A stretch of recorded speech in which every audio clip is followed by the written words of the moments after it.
What is up, guys? Welcome back to the channel. Gonna do my first what I watched for the previous month video. So this is gonna be all the movies I watched for the month of November. Kind of got this idea from my buddy Frank Fulci over at Repulsive Reviews. I was like, hey, you mind if I steal your thing you got going? I know other people do it too, but since me and him are, in the same little community here and we do talk to each other, I didn't want to do it without, his permission. But I think it's a kind of a good way to let you guys know everything else that I watched that I don't do full reviews for.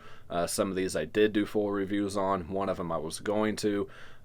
Even took like a shitload of notes and downloaded it to the hard drive and everything to show you guys all the scenes. And it's just been so long now.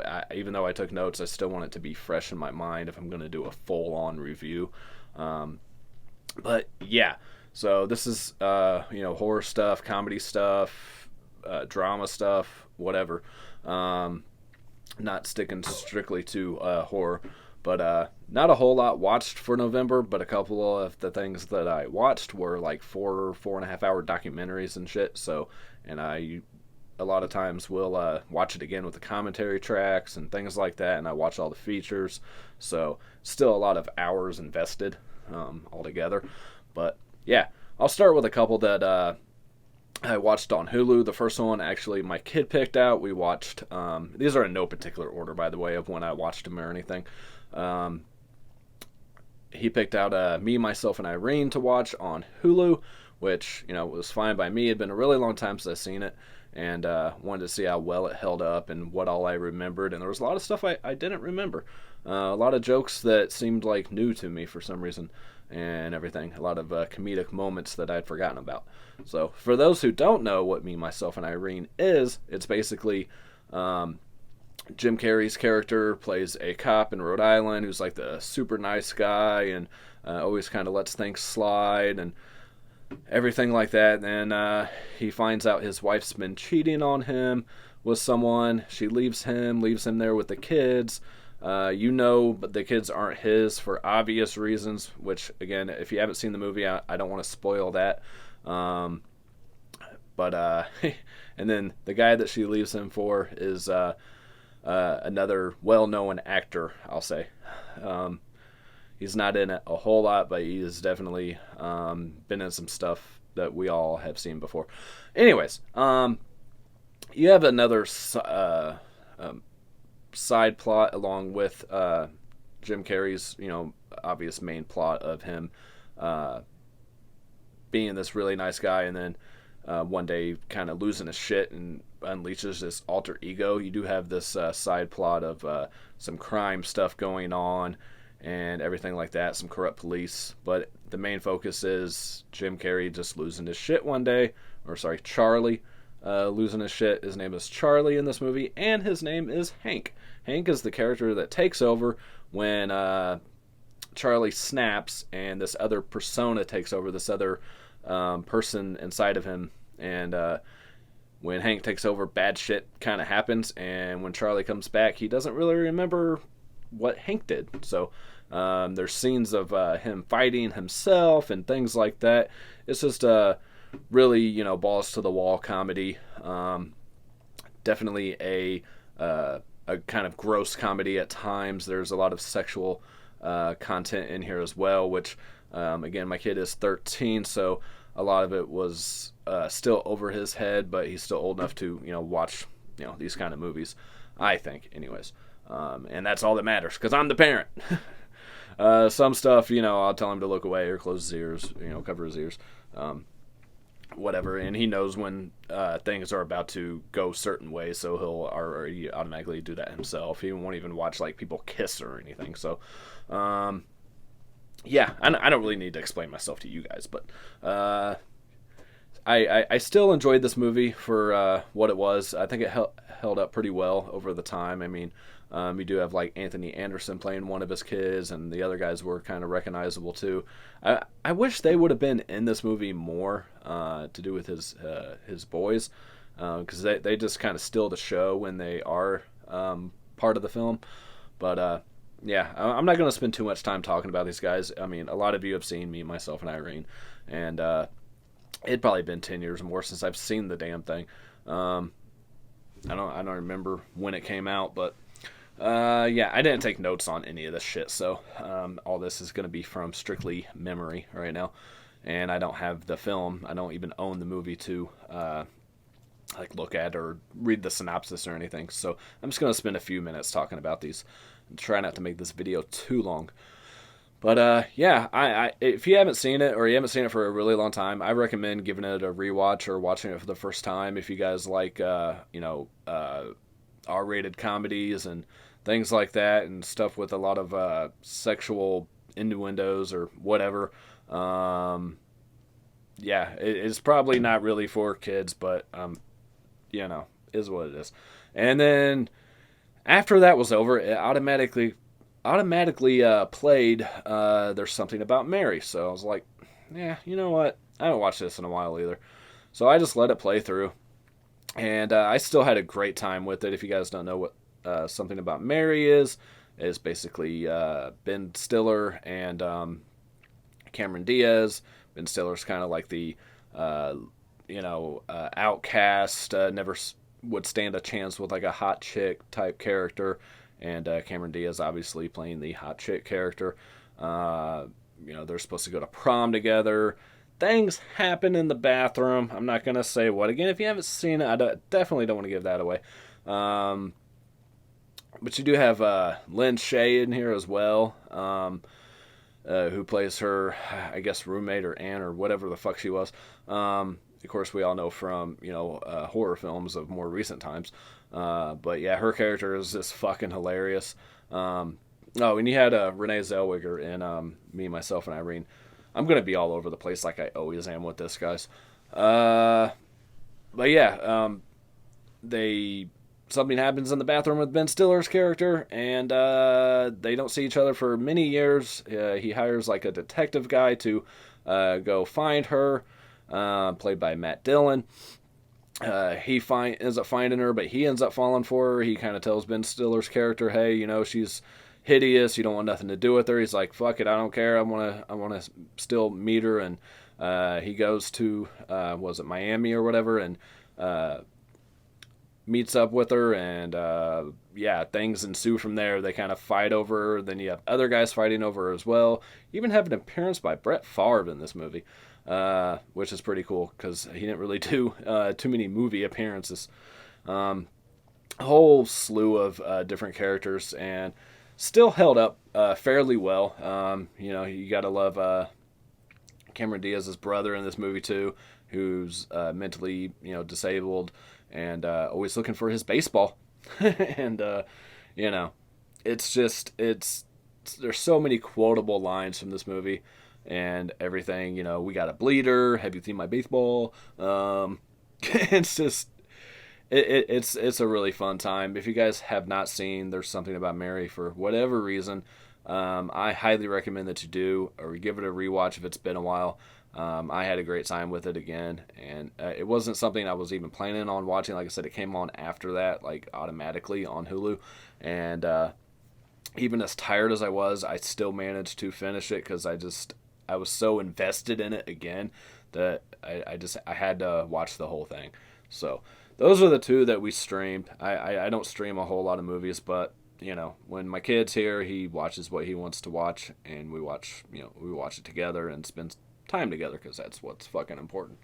I make him get off the laptop or Xbox, whatever he's playing a game on, and say, hey, we're gonna spend some time together. We're gonna watch a movie. Usually I pick it, and he picked out Me, Myself, and Irene. So.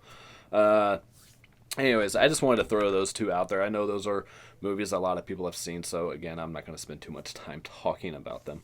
But moving on to the hard copy stuff, I did watch the new Bill and Ted Face the Music. Alright, so what I'm going to do with the hard copy stuff is read you guys the synopsis and tell you just pretty much my thoughts on it. Alright, so the stakes are higher than ever for the time-traveling exploits of William Bill S. Preston Esquire, played by Alex Winter, and Theodore Ted Logan, of course, Keanu Reeves, Yet to fulfill their rock and roll destiny, now the middle-aged best friends set out on a new adventure when a visitor from the future warns them that only their song can save life as we know it. Along the way, they will be helped by their daughters, a new batch of historical figures, and few music legends. A few. I still can't read, guys. As much as I've done this, I still can't read very well. I was not impressed with this in the slightest. I know a lot of people really liked this movie, and I'm happy for you. I'm glad you did. Again, I hold nothing against anybody for what they like. We like what we like, and that's what makes us us, you know? In hindsight, I haven't seen the first two in a really long time. I do own them, but I probably should have watched those again first. But I just feel like this one tried really hard and just didn't hit the notes of the first two. The character of Death is what I remember from the old ones the most, which you do have, William Sadler or whoever it was that plays Death. It's not going to tell me, is it? You do have Samara Weaving in here, though, as one of the daughters. William Sadler as Death is back, and you do have a brief cameo of a digitally inserted George Carlin as Rufus from the original films, which was a pretty cool little homage to George Carlin. But I don't know. His daughters in this were just really fucking annoying. I thought the main song at the end was not even good. Of course, they bring back like Jimi Hendrix. They bring back, I think, Louis Armstrong. A bunch of people that I don't fucking even know. Like, something that really bothered me, and I might be the only one that this bothered, is they go to set out to get these great musicians, like they did previously with getting great iconic characters of history and things like that. So they go find like this badass drummer chick, and she's just banging away on like multiple drums, and she's fucking awesome. And then the song that they play is like the simplest fucking drum beat in the world. It's like some church music shit. I'm just like, really? You had to go get her for that? Like, what the fuck, man? I don't know. The only parts that I really liked is the parts with Death and the parts with the robot guy in here. I forget his name. Like I said, it's been a little while since I watched this. This was towards the beginning of the month when it came out. But yeah, this is one that's going to be, a code that I believe is in for the big code giveaway. So here's the disc and everything. There is some features on here, but they're all really short. Again, I don't really recommend this one, guys. I can't really... I say stream it, if anything. You do have the official Bill and Ted Face the Music panel at Comic-Con. Be excellent to each other behind the scenes with cast and crew. A most triumphant duo. Social peace. Excellence. And Death's Crib. Death's Crib scene was pretty cool. I think it was interesting how he has this like normal looking inside of this house in hell. Like, what the fuck? Like I said, I love the parts with Death. The scene where they're in prison there on the back. That part was pretty cool, but overall, it's a hard pass for me. I don't think it's one I'm gonna really rewatch unless I watch the other two again for whatever reason, and then throw that on after. But I don't know. It's one that I knew I had to see growing up with the first two and being big fans of the first two. You gotta watch it. It's one of those ones where, again, they took too long to making the sequel, like they did with Dumb and Dumber and everything. So, anyways, moving on. We watched Airplane and Airplane 2. Watched both of these with... excuse me. Watched both of these with my son. His first time watching them. And I love the first one so much. And I remember liking the second one a lot. And upon rewatch, it is not good. It is not good at all. It's got a few moments in it, but you got some William Shatner in the second one, but I had fonder memories of it. It's been a really long time since I've visited either one of these either. So, but the first one, you just gotta love it, man. Leslie Nielsen just kills it in that one. So many quotable fucking lines, and of course some of it was still over my kid's head. He didn't understand the whole part with the captain and the kid. Have you ever been to a Turkish prison? Do you like movies about gladiators? He didn't get any of that, like, which I guess is good. I don't know. But yeah, basically in airplane, the airplane's going down. The whole crew of the plane gets food poisoning because they had the fish, and along with all the passengers that had the fish, and a former, fighter pilot who had some bad experiences in the war and afraid to fly aircraft again has to end up taking over, and hijinks ensue. And you do have the autopilot named Otto, who does actually have his own IMDb page too. That's fucking awesome. Of course, there's some sexual things with the autopilot and what's her face, the main chick. Yeah, it's just so good, guys. Of course, this is directed by Jim Abrams, David Zucker, Jerry Zucker. Yeah. Oh, you do have Sonny Bono in the second one too. I'm not even going to really talk about it. The second one involves them going to the moon, and it's just not good. But there's no way you can get away with some of the shit they say in these movies nowadays with the world we live in and here in 2020. I'm surprised, because I just recently got this. I'm surprised you can still get this without any edits or anything. There is one scene in both these that involves some boobies on the screen, which I forgot about in both of them. So, my kid was there. But it's very brief, and he didn't even pay attention. Anyways, again, I don't have to explain myself to you guys. Nothing fancy on the artwork. There is, I want to say there were some features on. There's like a feature of for the Don't Call Me Shirley edition where you press the button at certain times and they bring up, they talk about the scene, or they talk about what they were going to do instead and things like that. Kind of like a interactive watch or whatever. But yeah, Airplane 1 and 2, I still had a fantastic fucking time with the first one. The second one kind of sucks balls. But like I said, it does have its moments here and there. But if you guys don't have that, I recommend picking up the 2-pack and just having both of them. It's fairly cheap. So, all right, last one for the non-horror films.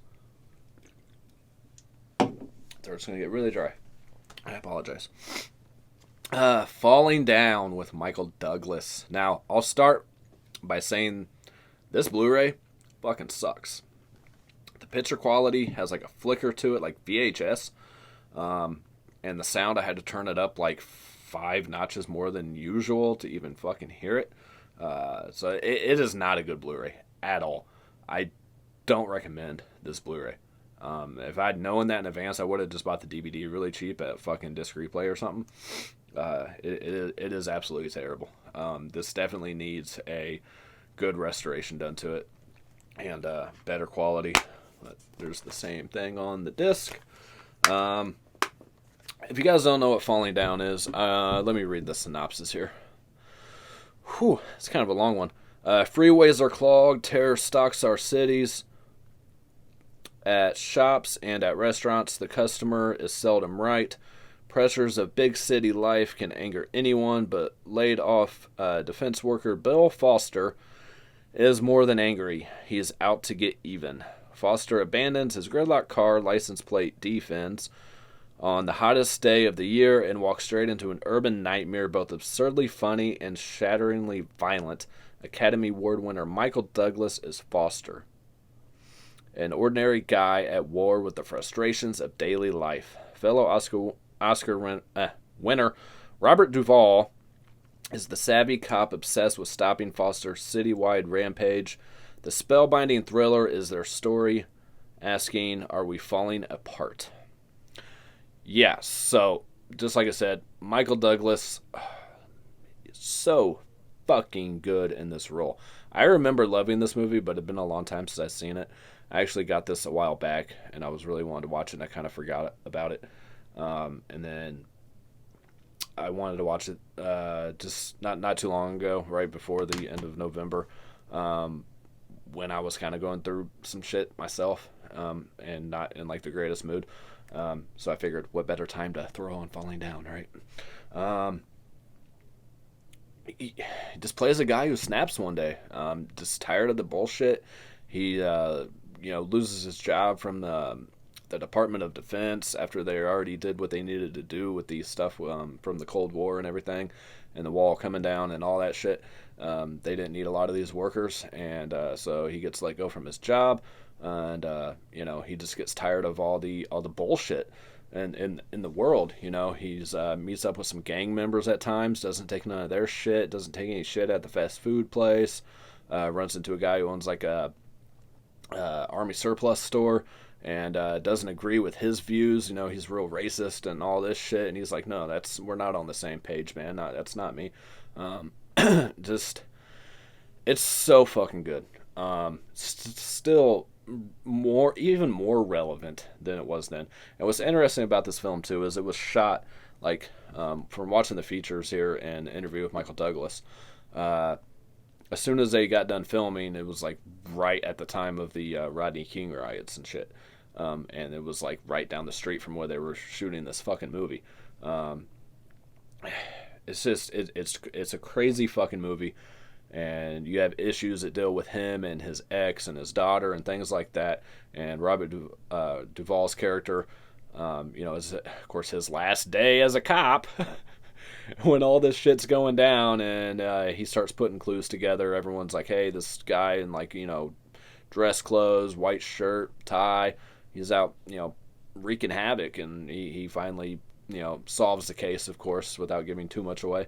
The end is pretty depressing, but I think it ended the way that it needed to, and I just enjoyed every minute of this. It's one of those movies, especially if you haven't seen it, you're not going to turn away from this. You're going to be just glued to the fucking screen to see what the fuck he does next.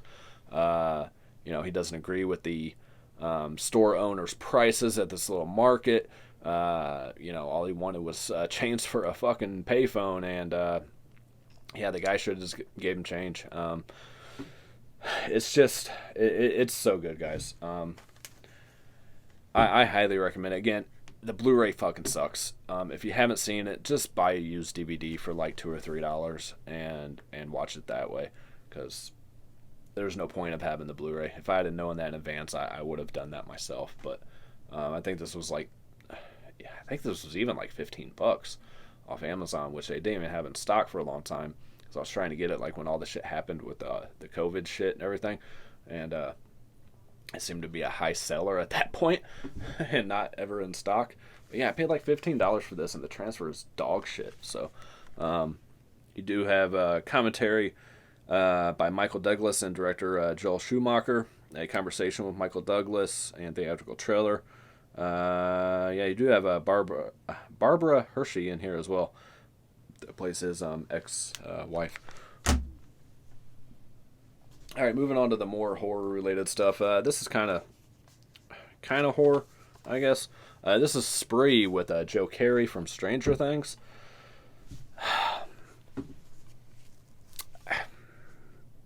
I wanted to love this, and I didn't. I'm sorry. This is from RLJE Filmz.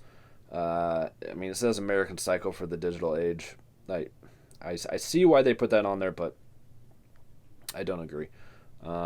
It doesn't even come close to the greatness of American Psycho. He basically plays this aspiring kind of like YouTuber guy. He wants all these followers and starts doing crazy shit to get them. Starts killing people as he drives for this company called Spree, kind of like a ride or Lyft service. It's just, I don't know. It's got David Arquette in it too, plays his father. Has a couple good moments, but overall, I don't really recommend this one too much. If anything, stream this one first. he just I think maybe played by someone else, it might have been a little better. I don't think Joe Carey had the mental unstableness, I guess, kind of appeal to him that was really needed for this role. That kind of I'm doing fucked up shit, but ain't it fucking fun type, uh, attitude, like like an Otis from House of Thousand Corpse or Devil's Rejects, or like a Patrick Bateman in American Psycho, or you know he's playing like his own music, which fucking sucks, by the way. So you got like some annoying music going a lot of the times and everything else, and the kills weren't really that inventive. He pretty much kills these people with some poisoned water. There's some other kills that happen along the way too, but and then some things happen to people that he didn't want to. So, but yeah, it's pretty much his obsession with trying to be famous, with trying to get lots and lots of followers, and on Instagram, YouTube type stuff, and all that, and trying to hook up with the celebrity comedian chick and all this, and it's just it misses so many marks where it could have been great, and it just wasn't. Again, this is just my opinion, guys. If you guys loved this movie, I'm glad you did. It wasn't that good. I don't know. I wanted more from it. Like I said, I think with a different actor, it could have been better. The storyline itself wasn't bad. I actually like the storyline because there is a lot of things that people here on YouTube or people on Instagram, TikTok, whatever, will go to major extremes to get subscribers, to get followers. They'll put on these big acts, these big shows, and dedicate their entire lives to it. I mean, I don't dedicate my entire life to this shit. I do have a real job and everything too. This is just for fun, guys. What I do here is for fun, to interact with you guys and to enjoy that aspect of life. I'm not gonna put on some shit that's not me. I don't know. And obviously I'm not gonna kill people live and everything to get followers, because I'd go to jail and be put to death. So and because I just want to do that. Some of it's just so out there too that people don't believe like what he's doing is real when he's live streaming this stuff, and I don't know. It's just like I said, it just fell short for me. I'm trying not to spend too much time on these. Try to get through this fairly quick. All right. Moving on to the next one is Eli Roth's History of Horror. It was a little better than I thought it would be. I mean, it's a horror documentary. We've seen them a million times. Kind of did that podcast on horror documentaries and why I think they're important. And there was a few things mentioned in here that I wasn't aware of or that I'd forgotten about. And I do think it is important to keep these coming, and maybe having new people on them, even if it's the same stories, even told differently and by different people, and keep it fresh for new generations of horror fans to discover films they may not know about. I mean, people my age, we all know about the stuff from the 80s and 90s and all that shit, but people that were born in the 90s, they may not. Or people are born even, in the 2000s. I mean, it's 2020, so, time goes by fucking quick, and we can't lose our classic horror films and stuff. I hear people today at my work and stuff that are in their 20s and shit, and their favorite horror film of all time is like The Conjuring or, Get Out or something. I'm like, I'm sorry. Not that those aren't good movies, don't get me wrong, but there's some really great horror films from the 70s, 80s, that, and these people can't even watch those because there's too much story. They just need like fast kills, and they need to be jump scared all the time, and it's kind of fucking depressing. Again, nothing against those movies. I enjoy them too. I enjoy jump scares and, just gore for no reason and shit, but we can't let future generations lose focus on films that we enjoyed too. Great films from the older days. But you do have, of course, Stephen King, Quentin Tarantino, Greg Nicotero, Rob Zombie, Linda Blair, Slash for some fucking reason, Robert Englund, Haley Joel Osment, Elijah Wood, David Arquette. And I tell you what, guys, the extra interviews with Stephen King on here, fuck, man. The Stephen King interviews on here in general are a fucking blast. That alone is worth buying this fucking movie. This is an extreme high recommend for me, mainly because of that. And the extra interviews with Stephen King, Edgar Wright, Roger Corman, Joe Dante, Quentin Tarantino, Diablo Cody, and John Landis, that shit's better than the regular fucking movie. You know? Rob Zombie doesn't say much. Slash doesn't say much. I wish Rob Zombie would have been more talkative. It's him and Greg Nicotero at a table, and Greg Nicotero just steals the whole show. And I'm slurring my words like crazy this video. I apologize. I've already actually shot another video previous to this on the same day, so I do my apologies. I've been talking for a while. But History of Horror, Season 1, Eli Roth and his cast of many geniuses in the genre. Again, high recommend. I hope there's a Season 2. I really do. I mean, you got this, and you got one I'll be getting to here soon. Really still on the show for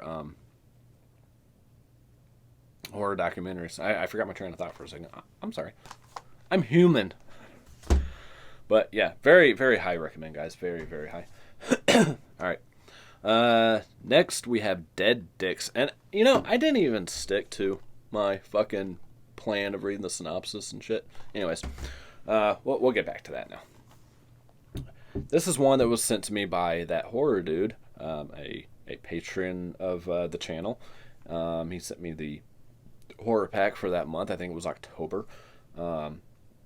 And this is one I'd seen around on social media, people picking up and everything, and it looked pretty interesting. So, Richie is a suicidal young man who every time he kills himself finds himself very much alive, but with a dead body of him in his apartment. His sister comes to the rescue, but as the bodies pile up, the pair think that a vagina-like opening in Richie's bedroom might hold the answer. And not much of a synopsis. Alright, so, yeah, he's pretty much, like I said, he keeps killing himself, and he keeps coming back, and eventually his sister comes and everything, and he tries to explain to her what's going on. There is a big, giant vagina or butthole-looking thing in the wall where he comes out of every time, and he's getting rid of the old bodies, and he's really trying to figure out how this whole thing works. Of course, they both are. It's a really weird fucking movie. Definitely different. Very kind of slow burn as well. I recommend being awake for this one because there is a lot of dialogue. I mean, it's basically just them two in this little apartment the whole movie and talking. So, I honestly don't remember everything about this. I remember liking it, but I should have took notes, but I didn't really know I was gonna do this, so I didn't. I recommend checking it out again. You might want to stream it first. It's not for everyone. Yeah, I apologize, guys. I definitely should have taken notes. You do see his dead dick. So, there's that. Like, towards the beginning of the film, and then you don't see it anymore.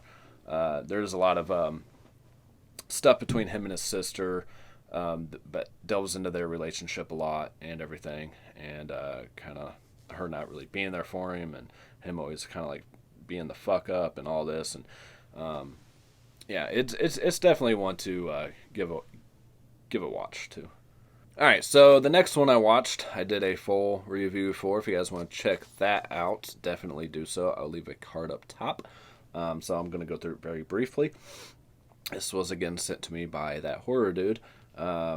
as he was wanting me to do a review for it, and said, hey, I'll send it out to you. It'd be great if you did a review. And I did, because he's a patron, and that's what happens. Yeah, it's a Shudder original. It has the Joe Bob Briggs Last Drive-In episode on it as well.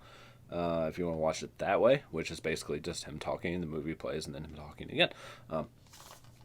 So I recommend just watching it that way, instead of watching it and then going through the whole thing. So Chad Buckley is a lonely horror aficionado, spending his days overseeing a struggling video store and arguing with his only customer, Sam. When an unsuspecting job applicant arrives, Chad sets out to teach him the rules of horror. Again, like I said in that review, does not explain this movie at all. It's basically an anthology film, a bunch of different short films. I think there's like 8 or 9. The Goo one is really good. The one where the guy won't die is really good. I won't say really good, but they're fun and they're entertaining and they're gory and gooey. And yeah, it's a horror anthology film that I recommend checking out. I had a lot of fun with it. There's a couple segments that didn't work for me, but like I said, the one with the girls and the lollipop thing, I didn't care for that at all. But yeah, you have a guy who joins a kind of men's support group, finds out they're all werewolves and kills them, and brings their hides back to a cult in his house. I don't know. The whole thing was really confusing. Felt like it should have been a whole film and it told us what was going on. I don't know. But that one was okay. Again, I'm not going to go through all of them on this. If you guys want more information on this, definitely check out that review. And I show clips and all that good stuff.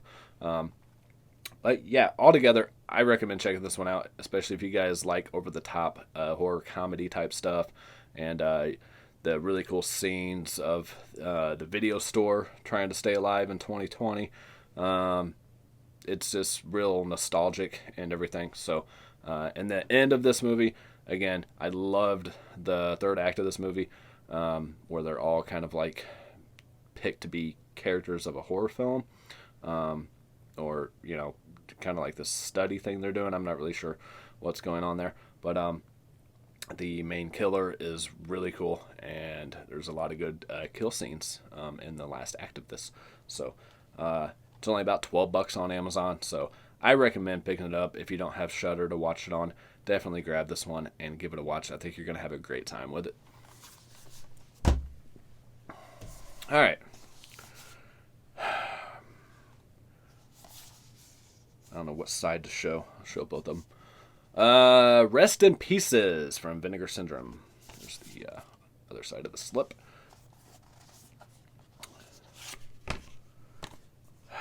Wow. All right. Gotta lean back. This is a long synopsis. All right. Helen Hewitt has inherited her recently deceased Aunt Catherine's humongous country villa. After arriving at their new home, she and husband Bob immediately feel a sense of unease and hostility from the estate's staff and tenants, all of whom do their best to make the young couple feel unwelcome. As strange and increasingly sinister events begin to take place around her, Helen becomes determined to uncover the truth about the ongoings, and slowly begins to unearth the horrifying and unspeakable evil occurring at the mysterious mansion. One of a handful of films that acclaimed Spanish horror and exploitation auteur, Jose Larez, made primarily for the American market, Rest in Pieces plays like a refined piece of Euro horror as filtered through the trashy mindset of late 80s direct-to-video trash.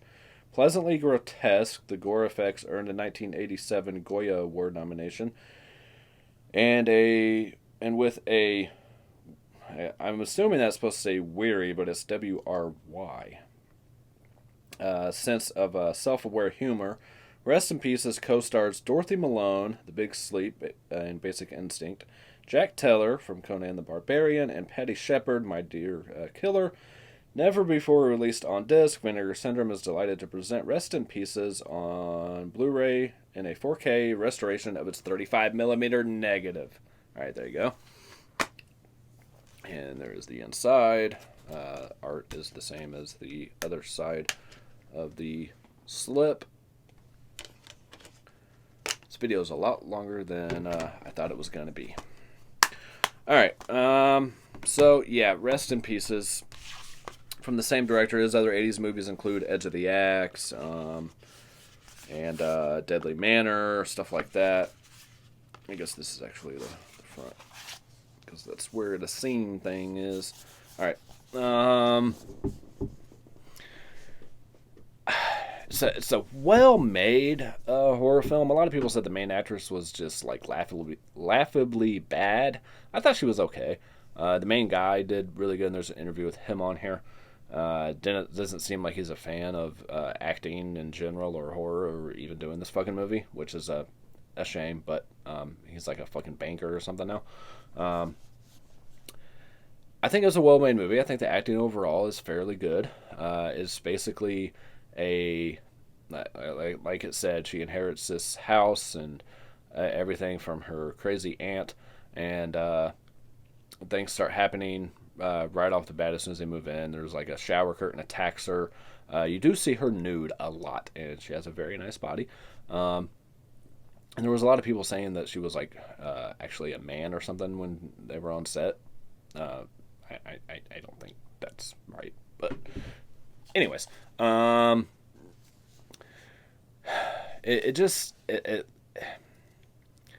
it lacked.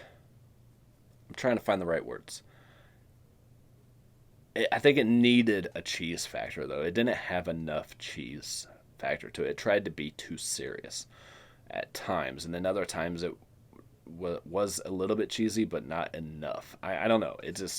It kind of drew that fine line in between the two at times.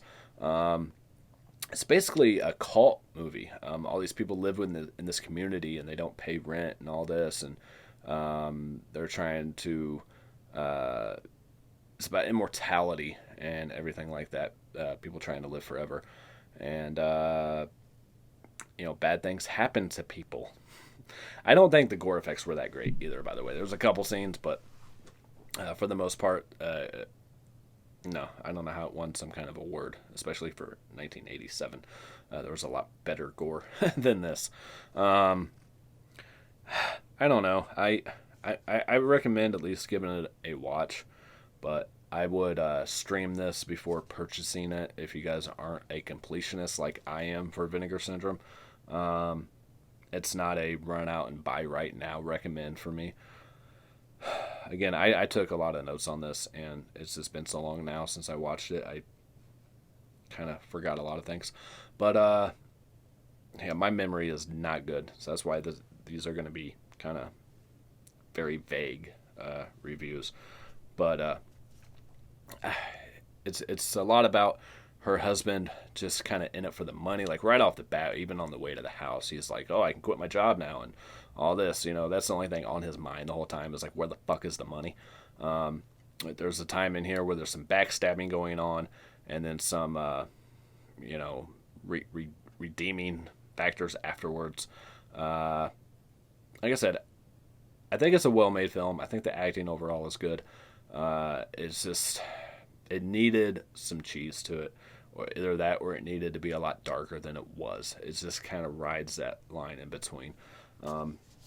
You do get the not many features on here. There's only like one real feature, which is an interview with actor Scott Thompson Baker.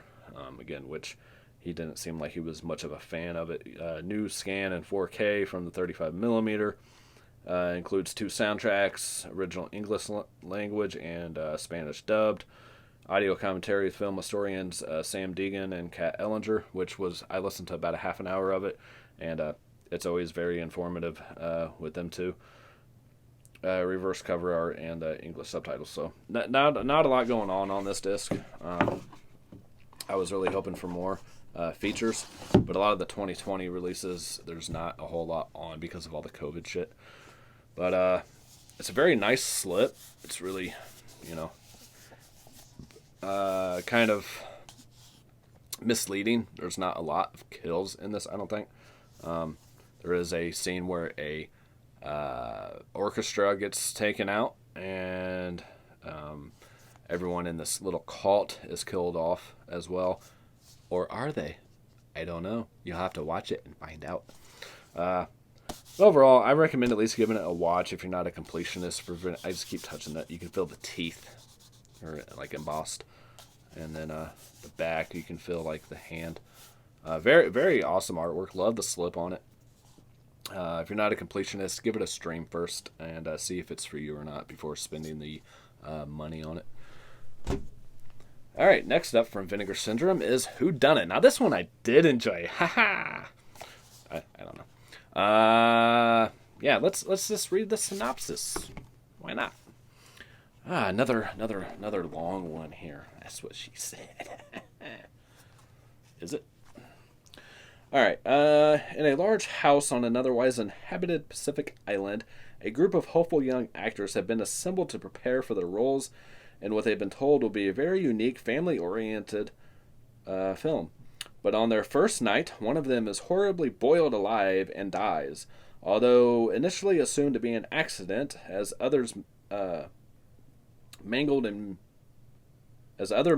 mutilated bodies begin to appear, it becomes apparent that the madman is lurking among them and seems to be connecting all of the diabolical deaths in accordance with macabre lyrics to an obscure song.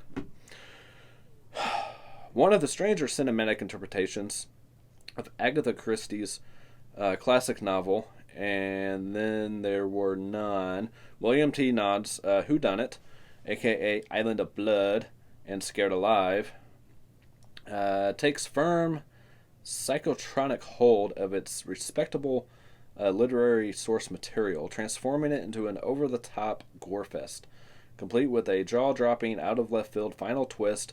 A victim of decades worth of terrible-looking and extremely dark VHS release, Vinegar Syndrome is overjoyed to revive the never-on-disc early 80s slasher and present it on Blu-ray from a fresh 4K restoration of its 35mm negative. I don't read this much any other time, just for you guys. So there's your Island of Blood art. And your disc. And your misleading slipcover, but not too misleading. This chick, I don't even think was in the movie. And there's no guy wearing a mask with a chainsaw at the same time either. There is a mask and there is a chainsaw, just not together. Yeah, I had a lot of fun with this movie. I think the kills were pretty good, especially the shower scene. I think it's worth picking up. I recommend grabbing this one if you guys haven't yet from Vinegar Syndrome. You do have features on here as well. You do have Blood and Sweaters, an interview with actor Terrence Goodman, Dying for the Opportunity, an interview with actor Jim Piper, Containing the Excitement, an interview with actress Marie Elise Racketzer. I can't ever say her fucking name. Cutting a long story short, an interview with editor Harry Riot, commentary track with Hysteria Continues, theatrical trailer, verse, and subtitles, which I did listen to the full commentary track. It was really fun. And wouldn't you know it, the opening scene where they show this island, they didn't actually shoot this on a fucking island? Yeah, who has the budget for that shit? A lot of it takes place in what they say is an abandoned school in the commentary track, but in the interview you find out it's not abandoned, it's just not being used at the time, but it is in a real school. I had fun with it. There's lyrics to the song where it's like stab or whatever, and when that part of the song is playing, that's how the person dies, type thing. And I thought it was a really good kind of unique way to do a slasher film. The effects on it were really well done when people are getting like melted or whatever. This is in here for like a brief second, but it is like as a joke scare thing. So there isn't anybody walking around like that killing people with that mask. That would have been really cool. But again, I highly recommend this one, guys. I think it was a lot of fun and actually pretty well done. There is, definitely cheesy moments, especially when the guitar player guy is like talking to his fucking little hand, and I don't know what's up with that. The acting isn't great by any means, but it definitely had enough cheese to be fun. it didn't take itself seriously. This is directed by the same guy who wrote Necromancer. Bill Nod. Right. Yeah, William T. Nod, Bill Nod. And it sounds like he was a really great guy from the features on here. He was, fun to work with, and did other things like popular TV shows and shit to raise the money to be able to do projects like this, because this is where his love was, on films like this and the horror genre in general. And yeah, I recommend this one. That's all I can say right now. All right, we got two or three left here. It was kind of a slow November. Necromancer. Again, I'm not going to say too much about this. There's a full review on my channel up for this, showing the scenes and going into great detail.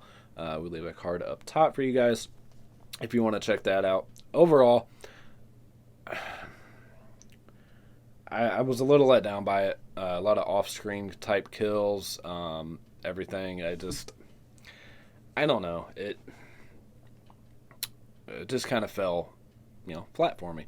Definitely could have been a lot better. It was like the first movie I watched in November, so my memory is very vague. It's been over a month. Again, I will leave a card up top. I don't know. Again, if you're not a completionist, I would recommend streaming this first. A lot of people gave me some shit for not liking it, but I'm like, hey, you like it. Again, awesome. I'm glad you did. I wasn't a big fan. Here's your inside. You do have features on here. New scan in 4K from the 35mm, taking the reins, a video conference with director Dusty Nelson, a despicable job, an interview with actor Lee Cole, Conjuring the Past, an interview with actor Wade Riddle, limited edition of 4,000, double-sided poster, all that good shit with this edition. Yeah, it's still waiting the poster. I forgot.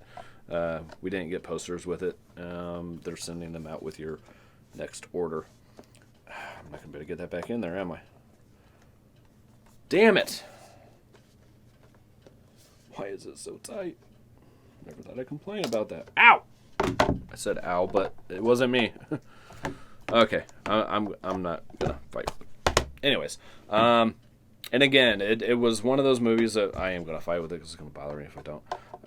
One of those movies that was abandoned part of the way through and taken on by another director. And the director that took it over, Dusty Nelson, was not a horror fan. So you do have that to go into play as well. But it's basically this chick trying to get kind of revenge on guys in general and going for their privates to kill them. Well, I won't say she is, but someone inhabiting her body does the dealings to these guys, who are all just kind of like sex fiends and everything. So she's trying to get revenge because at the beginning of the film she is raped by one of them and held down by another, and another one is watching. So she goes to see this necromancer and get revenge for what happened to her. So yeah, that's your basic concept of this film. Again, I will leave a card up top. I probably already did.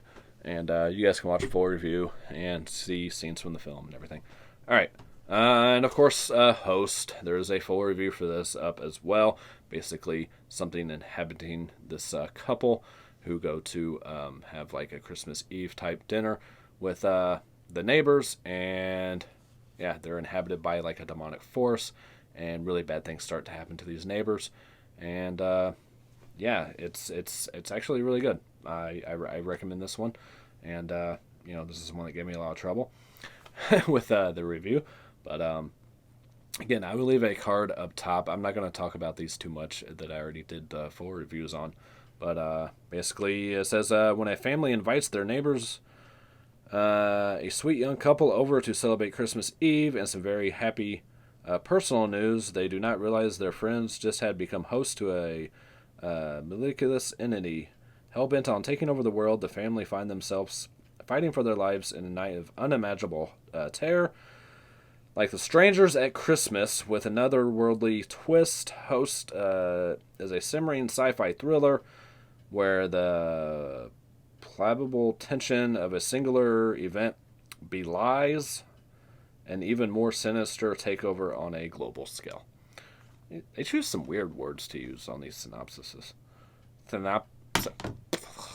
It's been a long day. Very brutal scene at the beginning of the dinner scene. And again, like I said, that review, there's nothing else that really lives up to that moment, and you keep waiting for it. But the main chick in here, the main actress in here, does such a great fucking job, and the guy does really well once he transforms into this other person, once this entity takes over. It's kind of like a body snatchers type thing going on, where it's no longer them, really. It's this demonic force. But yeah, I highly recommend this one, guys. I think it's very well done, especially for the budget that they had on that. All right, last one. I love how unprofessional these are. Isn't it great? Yeah. Robert Reborn. I don't know why I said it that way. Me and my kid have watched all of these, besides The Toy Maker, which actually came out in like 2017 before this one. So we have missed one. I don't have that one. I do have all the others. The first two I'm getting from the Dollar Tree in a 2-pack. Again, not Tupac. Yeah, they're not good, guys. They're fucking terrible. I don't know why we keep watching them. He loves them. I don't know why. You gotta love the character of the Toy Maker in this one, though. The ending of this, if you guys have seen the other ones and you haven't seen Robert Reborn, the Toy Maker really steals the show in this one. Yeah, Robert's back, and this time he has company. So yeah, you have the other dolls that are alive now too. I'm not going to go too much into detail. I'm not going to read the long synopsis there. If you guys haven't seen the other Robert films, you'll have no idea what I'm talking about. It's basically a killer doll movie where this toy maker guy makes them come to life and do evil things. And there's a lot of backstabbing, espionage type shit with German things going on. German things going on. 1951 USSR as the Cold War intensifies. So, yeah. Infamous director Joseph Stalin is suffering with illness, and his death is imminent. Yeah, it's a killer doll movie, guys. The acting's bad. They're low budget. I can't really recommend them, but they are fun to an extent. I honestly didn't pay attention to all of this. I was kind of like doing other things. I knew he wanted to watch it, so I was just chilling with him while he was watching it, just so I can spend time with him. Because it's either he's going to play his Xbox or his PC games or watch a movie. So, yeah. Especially right now with it being so cold. I did pick this up from Family Video for like $1.50, something like that. As they were going out of business, so I didn't pay much for it. I do need to get that Toy Maker one, though, just to fill that little gap. I feel like I missed a lot of stuff here. Horror at 30,000 feet. Alright, so that's going to do it, guys. Again, let me know what you guys watched in the month of November. So we had Robert Reborn, Host, Necromancer, Whodunit, Rest in Pieces, all three from Vinegar Syndrome. We had Scare Package, we had Dead Dicks, we had History of Horror, Spree, Falling Down, Michael Douglas, Airplane 1 and 2, and Bill and Ted Face the Music. Alright, lastly though, the other thing that I watched that was like 4.5, 5 hours long, whatever the fuck long it was. I ordered, the In Search of Darkness Part 2, and in doing so, they gave me the digital download to that, to an interview type thing, a little 20-30 minute thing with Corey Taylor, and they gave me the first In Search of Darkness. So I did watch that. Again, so that's like 9 hours worth between the two documentaries. So you do have, of course, Corey Taylor, who's actually very knowledgeable in the horror genre. And I did get the Corey Taylor edition of the second one, and I did manage to, as you guys have seen in previous videos, get the poster for the first one for Corey Taylor, because I'll have the second poster and I want them together. You do have Tom Atkins, Doug Bradley, Joe Bob Briggs, John Carpenter. I got to look down here because I wrote everybody's name down. Nick Castle, Larry Cohen, Jeffrey Combs, Robert Crampton, Sean Cunningham. Sean S. Cunningham. Keith David, Joe Dante, Mick Garris. A whole bunch of other people. And it was actually very fucking fun. I did have to stream it, and they do it through like Vimeo or something, and I was trying to stream it from my laptop to my TV, and I kept having to cut it off and cut it back on. It was lagging and doing weird shit. So I didn't even bother trying to watch the second one. I'm like, I'm going to wait till I get the physical copy on that one and do a unboxing review type video of it. But it was a lot of fun. They covered a lot more movies than I thought they would, and a lot more lesser known stuff than I thought they would. Highly recommend In Search of Darkness, guys. I thought it was fucking great. If I had to compare the two between that and History of Horror, I think In Search of Darkness was a little bit better overall. But I love Robert Englund wasn't in Search of Darkness, I don't think. So that's kind of a bummer, and I don't think Stephen King was either. But we'll see what part 2 brings. There's going to be, interviews with different people than part 1 had and everything. So, yeah, I'm not going to go in depth on that. I mean, it's a horror documentary. It's again, they cover a lot of movies from the 80s, and I think they're all 80s movies.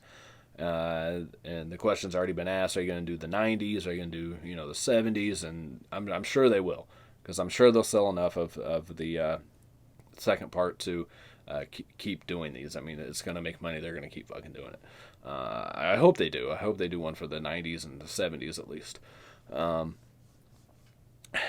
Yeah. So I was going to say something else and I completely fucking forgot. Let me know if you guys want me to keep doing this. If not, I'm not going to take the time to do it if you guys don't want this. Because it's hard to remember, and if you guys do want me to keep doing this, definitely do let me know, and I'll try to take notes on all of them, at least like a basic outline of them. Maybe not full-on notes like for a full review, but I'll definitely jot some shit down. And yeah. So shout out to my boy Frank Fulci for inspiring me to do this as well. And I think it'd be a good thing for everybody in this community to do that does YouTube. Kind of give us a recap of all the movies you watch. Like I say, I watch a lot of shit that I don't review, so there you go. Yeah, that's it, guys. As always, peace, love, happiness to all of you. And stay safe out there, guys. A lot of people come down with that COVID shit, especially in my area. And doesn't seem to be getting much better. So, yeah. Until next time, guys. I already said the outro, so I don't know. That's it. All right. Later.